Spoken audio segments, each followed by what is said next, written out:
मेरे प्रिय भाई और बहनों, हम अक्सर सोचते हैं कि हमारे जीवन में प्रभु के बड़े बड़े अनुग्रहों के लिए, मेरे बड़े बड़ी कृपाओं के लिए हमें बड़े बड़े कार्य करने होते हैं। लेकिन आज स्तोत्रकार हमें बताता है स्तोत्र 34 में कैसे हम प्रभु की कृपाओं को प्राप्त कर सकते हैं। ध्यान से सुनिएगा, कैसे हमें भरपूर जीवन मिल सकता है, कैसे हमें शांति मिल सकती है, इसके बारे में स्तोत्र 34 के वाक्य 13 और 14 में स्तोत्रकार हमें एक बहुत सुंदर सूत्र, एक सुंदर मंत्र बताते हैं। और वो यह है, वचन कहता है, तुम में कौन भरपूर जीवन, लंबी आयु और सुख शांति चाहता है, तो तुम न अपनी जीभ को बुराई बोलने दो और न अपने होठों को कपटपूर्ण बातें। ध्यान से सुनिएगा, स्तोत्रकार कहता है, प्रभु कहते हैं, वचन कहता है, तुम में कौन भरपूर जीवन, लंबी आयु और सुख शांति चाहता है, तो तुम ना अपनी जीभ को बुराई बोलने दो और न अपने होंठों को कपटपूर्ण बातें। प्रभु का वचन कहता है, अगर तुम भरपूर जीवन जीना चाहते हो, तुम लंबी आयु चाहते हो, तुम सुख शांति चाहते हो, तो तुम ना तो अपनी जीभ को बुराई बोलने दो और न अपने होंठों को कपटपूर्ण बातें। जीभ के द्वारा हम प्रभु का अनुग्रह भी प्राप्त कर सकते हैं और प्रभु का अनुग्रह गंवा भी सकते हैं। तो जीभ कितना महत्वपूर्ण है, आज हम इस पर मनन चिंतन करेंगे। हमें मत्ती के सुसमाचार के अध्याय 13 में बहुत से दृष्टांत पढ़ने को मिलता है। प्रभु यीशु ईश्वर के राज्य के बारे में कई दृष्टांत सुनाते हैं। एक दृष्टांत है बीज बोने वाले का दृष्टांत, जिसका अर्थ प्रभु समझाते हैं, और बोने वाला कौन है? प्रभु यीशु है। दूसरा दृष्टांत है जंगली बीज का दृष्टांत। वहां पर वाक्य 37 में प्रभु कहते हैं, मत्ती अध्याय 13 वाक्य 37 में प्रभु कहते हैं, मानव पुत्र अच्छा बीज बोता है। मानव पुत्र अच्छा बीज बोता है। प्रभु यीशु इस संसार में सुसमाचार रूपी बीज बोने के लिए आए, ईश्वर के वचन रूपी बीज बोने के लिए आए, और उन्होंने यही किया। अब सवाल ही खड़ा होता है, मैं कैसा बीज बोता हूं? हम अक्सर सोचा करते हैं, प्रभु के बड़े बड़े अनुग्रहों को प्राप्त करने के लिए हमें बड़े बड़े कार्य करने होते हैं, बड़ी बड़ी धार्मिक क्रियाएं करनी होती हैं। लेकिन पवित्र बाइबल हमें सिखाती है कि हम छोटी छोटी बातों के द्वारा ईश्वर के अनुग्रहों को प्राप्त कर सकते हैं। स्तोत्रकार कहता है स्तोत्र 34 में उसके वाक्य 13 और 14 में, ध्यान से सुनिएगा, तुम में कौन भरपूर जीवन, लंबी आयु और सुख शांति चाहता है, तो तुम ना अपनी जीभ को बुराई बोलने दो और ना अपने होंठों को कपटपूर्ण बातें। एक बार और पढ़ता हूं, ध्यान से सुनिए, तुम में कौन भरपूर जीवन, लंबी आयु और सुख शांति चाहता है, तो तुम ना अपनी जीभ को बुराई बोलने दो और ना अपने होंठों को कपटपूर्ण बातें। प्रभु का वचन कहता है, क्या तुम भरपूर जीवन चाहते हो? क्या तुम लंबी आयु चाहते हो? क्या तुम सुख शांति चाहते हो? तो अपनी जीभ को बुराई बोलने से रोको। इस जीभ के द्वारा हम प्रभु की आशीषें प्राप्त कर सकते हैं, और इस जीभ के द्वारा हम प्रभु की आशीषों को गंवा भी सकते हैं। इसलिए इस जीभ के बारे में, उसके नियंत्रण के बारे में आज हम वचन सुनेंगे। मत्ती के सुसमाचार के अध्याय 13 में प्रभु यीशु कई दृष्टांत सुनाते हैं ईश्वर के राज के बारे में। एक दृष्टांत है बीज बोने वाले का दृष्टांत। वहां पर बीज बोने के लिए एक बोने वाला निकलता है, और अंत में प्रभु कहते हैं बोने वाला मानव पुत्र है और बीज ईश्वर का वचन है। उसी अध्याय में उसके वाक्य 37 में पढ़ते हैं, जंगली बीज के दृष्टांत के दौरान प्रभु कहते हैं मानव पुत्र अच्छा बीज बोता है। मानव पुत्र अच्छा बीज बोता है। प्रभु यीशु अच्छे बीज बोने के लिए संसार में आए, ईश्वर का वचन बोने के लिए आए, सांत्वना भरे वचन सुनाने के लिए आए, ईश्वर का सुसमाचार सुनाने के लिए आए, ईश्वर के रहस्यों को हमारे सामने प्रकट करने के लिए आए। प्रभु यीशु कहते हैं मानव पुत्र अच्छा बीज बोता है। अब ये सवाल खड़ा होगा, मैं कौन सा बीज बोता हूं? मैं कैसा बीज बोता हूं? हमारे मुंह से निकलने वाला एक एक शब्द एक बीज की तरह है। मैं कैसा बीज बोता हूं, और वो बीज अंकुरित हो जाएगा और उसमें से फसल आएगी। इस बात का ख्याल करना मेरे भाई और बहनों, हम जो बोएंगे उसी को हम काटेंगे। हम जो बीज बोएंगे उसी को हम काटेंगे। मैंने कई ऐसे भाई बहनों को देखा है जो अपने जीवन के अंतिम पलों में बहुत नारकीय जीवन जीते हैं, लोगों के द्वारा तिरस्कृत जीवन जीते हैं, क्योंकि उन्होंने अपने जीभ से बुराई के बीज बोए हैं। जो बुराई का बीज बोएगा वो बुराई की फसल काटेगा। जो अश्लीलता का बीज बोएगा वो अश्लीलता की फसल काटेगा। जो सांत्वना का बीज बोएगा सांत्वना की फसल काटेगा। हम जो बोएंगे उसी को हम काटेंगे। मेरे प्रिय भाई और बहनों, इसलिए हमें इस बात का ख्याल करना है कि मैं क्या बोलता हूँ, मेरी जीभ को मैं कैसे इस्तेमाल करता हूँ। बाइबल में बहुत सारे ऐसे वचन हैं जिन वचनों ने मेरे जीवन को मोड़ा है, बदला है। उनमें से एक वचन है मत्ती का सुसमाचार अध्याय 12 उसके वाक्य 36 और 37। मत्ती का सुसमाचार अध्याय 12 वाक्य 36 और 37 में प्रभु कहते हैं, न्याय के दिन हर मनुष्य को अपने हर निकम्मी बात के लिए हिसाब देना पड़ेगा। न्याय के दिन हर मनुष्य को अपने हर निकम्मी बात के लिए हिसाब देना पड़ेगा। इस वचन ने मेरे जीवन को झकझोर दिया। मैं एक ऐसा व्यक्ति था जो बहुत मजाक करता था। कोई भी कोई बात करता था, उसमें से कोई मजाक की बात मुझे सूझती थी और मैं बोलता था, लोग उसमें मजा लेते थे। लेकिन इस वचन ने मुझे स्पर्श किया। न्याय के दिन हर एक निकम्मी बात के लिए हमें लेखा देना पड़ेगा। हर अनावश्यक बात के लिए हमें लेखा देना पड़ेगा। जीभ कितना बड़ा वरदान है। बोलने की शक्ति ईश्वर की ओर से कितना बड़ा वरदान है, और ये वरदान देने वाला हमसे जरूर हिसाब लेगा।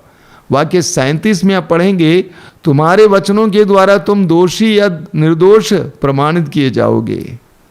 हम में से हर एक को हमारे एक एक वचन के लिए हमें हिसाब देना होगा। प्रवक्ता ग्रंथ एक बहुत सुंदर वचन है। प्रवक्ता ग्रंथ के अध्याय 5 वाक्य 15 में, प्रवक्ता ग्रंथ अध्याय 5 वाक्य 15 में लिखा हुआ है, बोलने से सम्मान और अपमान दोनों मिलते हैं।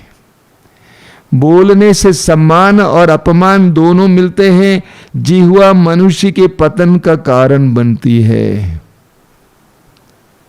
हमारी बोली के द्वारा हम दूसरों का सम्मान अर्जित कर सकते हैं। हमारी बोली के द्वारा हम दूसरों का अपमान भी अर्जित कर सकते हैं। जीवन और मृत्यु दोनों हम अर्जित कर सकते हैं। सम्मान हम अर्जित कर सकते हैं या अपमान भी अर्जित कर सकते हैं। सूक्ति ग्रंथ उसके अध्याय 3:13 में लिखा हुआ है। सूक्ति ग्रंथ अध्याय 13 में उसके वाक्य 3 में लिखा हुआ है, जो अपनी जीवा पर नियंत्रण रखता वो सुरक्षित है। देखिए कितनी जबरदस्त वाणी है। जो अपने जीवा पर नियंत्रण रखता वो सुरक्षित है, किंतु जो व्यर्थ की बातें करता वो नष्ट हो जाता है। कहा जाता है कि हम लोग जो बातचीत करते हैं इसमें से करीब 60% व्यर्थ है। व्यर्थ की बातें, बेकार की बातें बोलते हैं, जिसका कोई मतलब नहीं है, अनावश्यक बातें बोलते हैं। मैं तो कहूँगा 80% बातें जो हम करते हैं वह व्यर्थ की बातें हैं। इतना ही नहीं, जब हम बातचीत करने लगते हैं, कुछ लोगों में आदत है लंबी देर तक बात करते रहना। आप इस बात का ख्याल कीजिए, जब आप बात करने लगते हैं कुछ समय तक अच्छी बातें होती हैं, उसके बाद बुराई की बातें आ जाती हैं।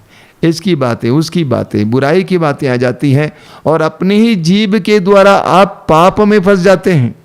वचन कहता है जो अपनी जीवा पर नियंत्रण रखता है वो सुरक्षित है, किंतु जो व्यर्थ की बातें करता वो नष्ट हो जाता है।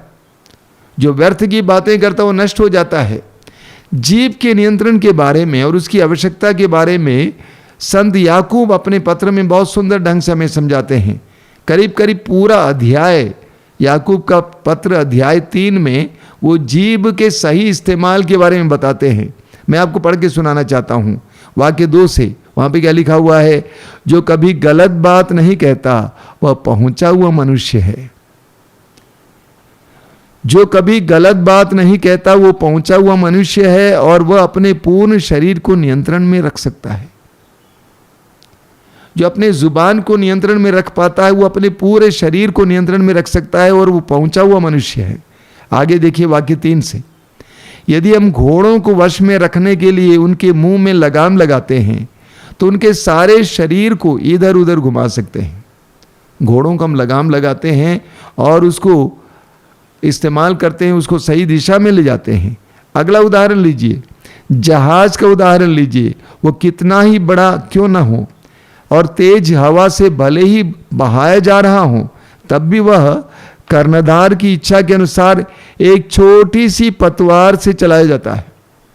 देखिए, पुराने जमाने में जहाज पतवार से चलाया जाता था, एक छोटी सी पतवार से। उसी तरह हमारी जो जीभ है, ये जीभ हमें नियंत्रित करता है।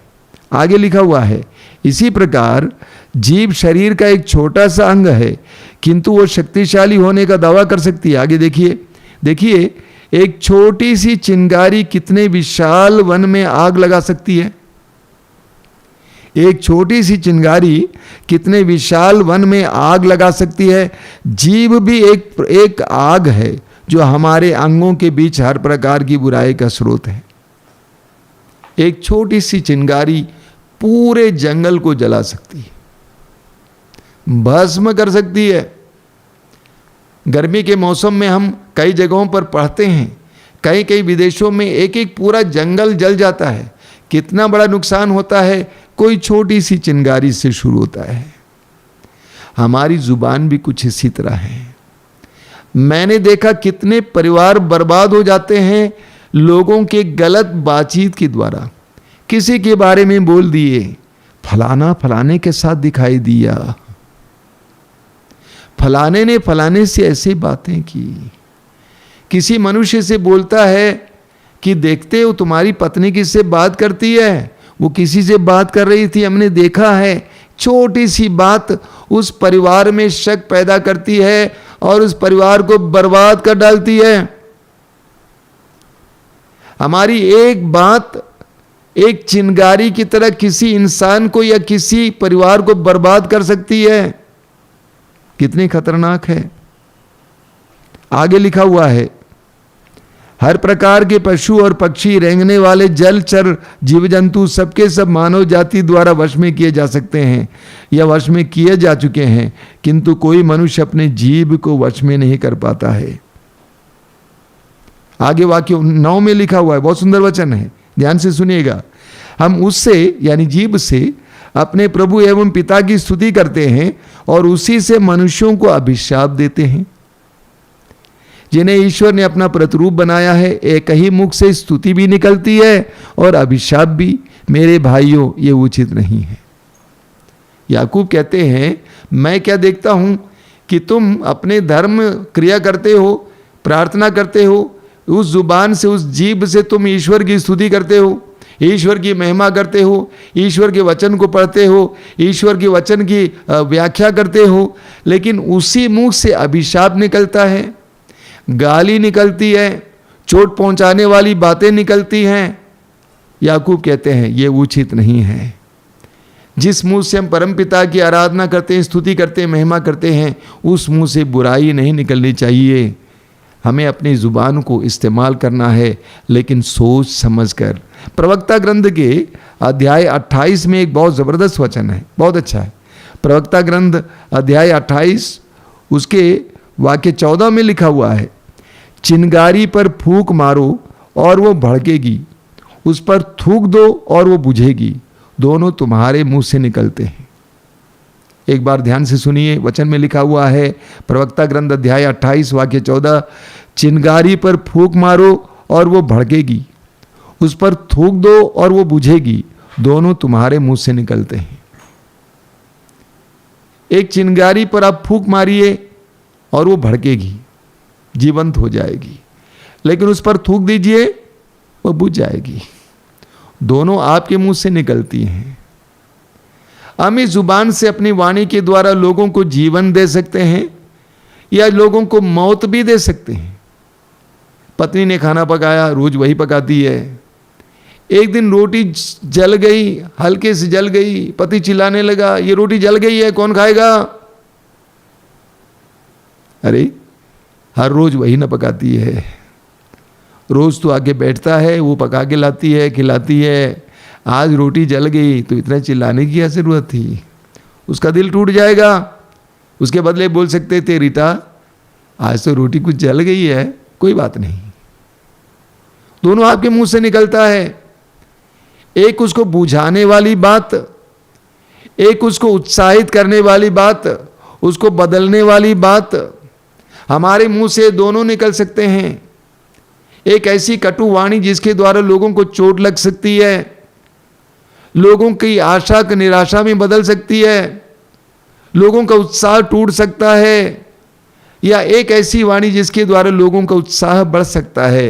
किसी ने गाना गा दिया, किसी ने कुछ कह दिया, तुरंत बोल दिया, कैसे गाए? प्रोत्साहित कर सकते हैं। और ये आज करोगे ना और अच्छा कर सकते हैं, प्रोत्साहित कर सकते हैं। दोनों आपके मुंह से निकलता है। इसलिए हमें अपनी जुबान को, अपनी जीभ को सही इस्तेमाल करना चाहिए। एफेसियों के पत्र के अध्याय 4 वाक्य 29 में, एफेसी अध्याय 4 वाक्य 29 में संत पौलुस बताते हैं कि हमें कैसे अपनी जुबान को, अपनी जीभ को इस्तेमाल करना चाहिए। वचन में लिखा हुआ है, एफेसी अध्याय 4 वाक्य 29, आपके मुख से कोई अश्लील बात नहीं, बल्कि ऐसे शब्द निकलें जो अवसर के अनुरूप दूसरों के निर्माण तथा कल्याण में सहायक हो। आपके मुंह से ऐसे शब्द निकलें जो दूसरों के निर्माण तथा कल्याण में सहायक हो। दूसरों को तोड़ने वाले, विनाश करने वाली बातें नहीं, बल्कि दूसरों के कल्याण की बातें और दूसरों के निर्माण की बातें। हमें रियाज करने की आवश्यकता है। मैं जानता हूं कि हम में से कई लोगों को उटपटांग बोलने की आदत है, कुछ भी बोलने की आदत है, कभी भी बोलने की आदत है, अनावश्यक बातें बोलने की आदत है, कटुवाणी बोलने की आदत है, मन में कुछ बात रखते हुए बोलने की आदत है, गंदी बातें बोलने की आदत है, गाली बोलने की आदत है। हमें इस जुबान को नियंत्रित करने की जरूरत है, कंट्रोल करने की जरूरत है। हमें इस जुबान को कंट्रोल करने की जरूरत है, लेकिन इस बात का भी ख्याल करेंगे। लूकास का सुसमाचार उसके अध्याय 6 वाक्य 45 में प्रभु कहते हैं, जो हृदय में भरा रहता है वही मुंह के द्वारा बाहर आता है। लूकास अध्याय 6 वाक्य 45, जो हृदय में भरा रहता है वही मुंह के द्वारा बाहर आ जाता है। अगर हृदय में कटुता भरी हुई है तो वह मुंह के द्वारा बाहर आ जाएगी। अगर हृदय में अश्लीलता भरी हुई है हमारे मुंह के द्वारा वो बाहर आ जाएगी। गालियाँ, गंदगी भरी हुई है वो उसके द्वारा बाहर आ जाएगी। पाखंड और छल कपट भरा हुआ है वो उस हमारे मुंह के द्वारा बाहर आ जाएगी।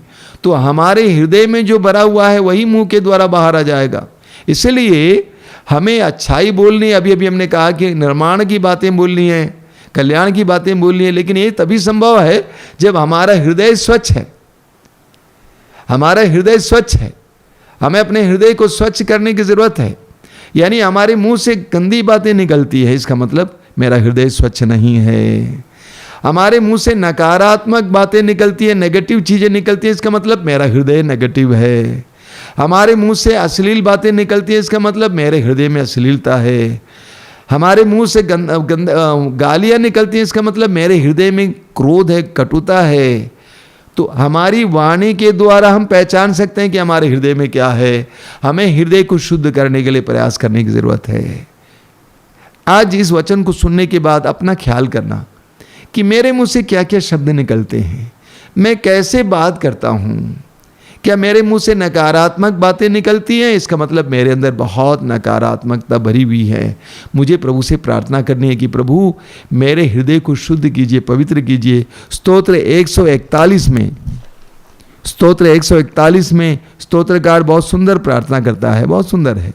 स्तोत्र 141 उसके वाक्य 3 में, स्तोत्र 141 वाक्य 3 में स्तोत्रकार एक सुंदर प्रार्थना करता है। देखिए क्या प्रार्थना है। प्रभु मेरे मुख पर पहरा बैठा, प्रभु मेरे मुख पर पहरा बैठा, मेरे होंठों के द्वार की रखवाली कर।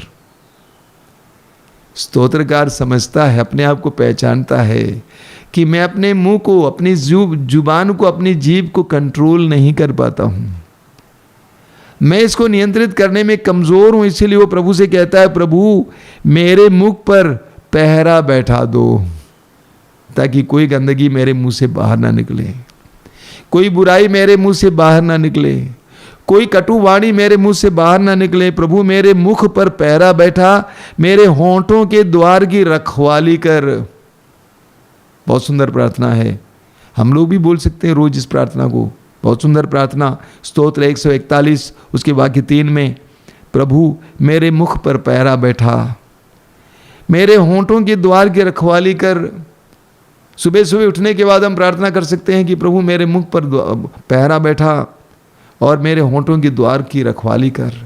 मेरे मुंह से आज कोई कटु वाणी ना निकले, कोई गंदी वाणी ना निकले, कोई तोड़ने वाली वाणी ना निकले, निराश करने वाली वाणी ना निकले, बल्कि मेरे मुंह से निर्माण और कल्याण की वाणी निकले। प्रार्थना करेंगे इसके लिए। स्तोत्र 19 के वाक्य 15 में लिखा हुआ है। स्तोत्रकार कितनी सुंदर प्रार्थना बोलता है।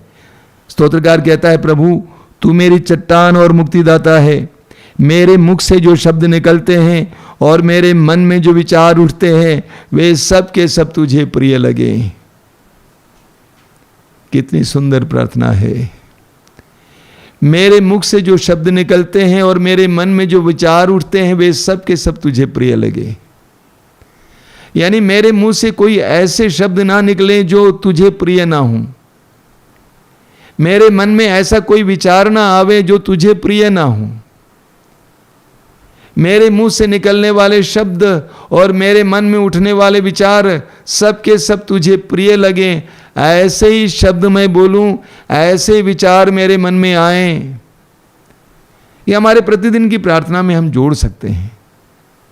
बार बार बोलना, प्रभु मेरे मुख से जो शब्द निकलते हैं और मेरे मन में जो विचार उठते हैं वे सब के सब तुझे प्रिय लगे। स्तोत्र 15 में स्तोत्रकार कहता है, प्रभु कौन तेरे शिविर में प्रवेश करेगा, कौन तेरे पवित्र पर्वत पर निवास कर सकेगा? वही जिसका आचरण निर्दोष है, जो सदा सत्कार्य करता है। आगे बोला जाता, आगे स्तोत्रकार कहता है, जो हृदय से सत्य बोलता है, जो हृदय से सत्य बोलता है और चुगली नहीं खाता, जो अपने भाई को नहीं ठगता और अपने पड़ोसी की निंदा नहीं करता है। ऐसे लोग तेरे शिविर में प्रवेश कर सकते हैं, ऐसे लोग तेरे पर्वत पर निवास कर सकते हैं, जो सत्य बोलते हैं, जो निंदा नहीं करते हैं, जो चुगली नहीं खाते हैं, जो बुराई नहीं बोलते हैं। ऐसे लोग प्रभु के शिविर में प्रवेश कर सकते हैं, ऐसे लोग प्रभु के पर्वत पर निवास कर सकते हैं। मेरे प्रिय भाई और बहनों, स्तोत्रकार ने आज हमारे सामने एक सुंदर मंत्र रखा है। एक सुंदर मंत्र क्या के लिए? ईश्वर का अनुग्रह प्राप्त करने के लिए, भरपूर जीवन पाने के लिए, लंबी उम्र पाने के लिए, सुख शांति पाने के लिए अपनी जीभ को बुराई बोलने से रोकना, अपनी जीभ से बुराई निकलने नहीं देना। जैसा कि मैंने कहा, हमारे जीवन में, हमारे प्रतिदिन के जीवन में हम बहुत सारी बातें करते हैं। हमें काटना है, अनावश्यक बातें काटना है। आज मैं किसी से भी बात करने लगता हूँ तो तुरंत मेरे मन में ये विचार उठता है, क्या ये बोलना है कि नहीं बोलना है? अगर हाँ तो मैं बोलता हूँ, ना तो नहीं बोलता हूँ। हम अपने जीभ पर नियंत्रण रखें, प्रभु की आशीष पाएं, भरपूर जीवन पाएं, लंबी उम्र पाएं, शांति पाएं। आइए हम प्रार्थना करें। प्रभु यीशु, धन्यवाद देते हैं तेरे पवित्र वचनों के लिए। तेरे दिव्य वचनों में शक्ति है, सामर्थ्य में विश्वास करता हूं। प्रभु तूने कहा जो शिक्षा मैंने तुम्हें दी है उसके द्वारा तुम शुद्ध किए गए हो। जो शिक्षा मैंने तुम्हें दी है उसके द्वारा तुम शुद्ध किए गए हो। तेरी वाणी के द्वारा हम शुद्ध किए जाते हैं। तूने अपने पिता से प्रार्थना की, पिता उन्हें सत्य के प्रति समर्पित कर, और तेरी वाणी ही सत्य है। तेरी वाणी हमें शुद्ध करती है, पवित्र करती है। स्तोत्रकार कहता है कि मैंने प्रभु की वाणी को अपने हृदय में संचित रखा, जिससे मैं प्रभु के विरुद्ध पाप न करूं। प्रभु हमें अपने होंठों को शुद्ध रखने की कृपा दीजिए। हमारे होंठों को शुद्ध रखने की कृपा दीजिए। जिस तरह पेंतकोस्त के दिन पवित्र आत्मा के द्वारा प्रेरितों के जीव पवित्र आत्मा के अधीन हुआ, उसी तरह हमारे जीवों को भी अपने अधीन कर, पवित्र आत्मा के अधीन कर, शुद्ध कर, पवित्र कर। जिस तरह इस्यास नबी के ग्रंथ के अध्याय 6 में इस्यास नबी ने अनुभव किया, उस सराफिम ने आकर जलते हुए अंगारे से इस्यास के होंठ को स्पर्श किया और वो शुद्ध हो गया। हमारे होंठों को भी शुद्ध कर, पवित्र कर। प्रभु यीशु इन वचनों को सुनने वाले एक एक भाई के होंठ को इस समय शुद्ध कर, पवित्र कर। पवित्र आत्मा की आग से उन्हें स्पर्श कर, इस समय उनके होंठों को शुद्ध कर, पवित्र कर, ताकि उनके होंठों से निर्माण की बातें निकलें, कल्याण की बातें निकलें, अनुग्रह की बातें निकलें, सांत्वना की बातें निकलें, आशीष की बातें निकलें। हमारी इस प्रार्थना को ग्रहण कर प्रभु। आमीन।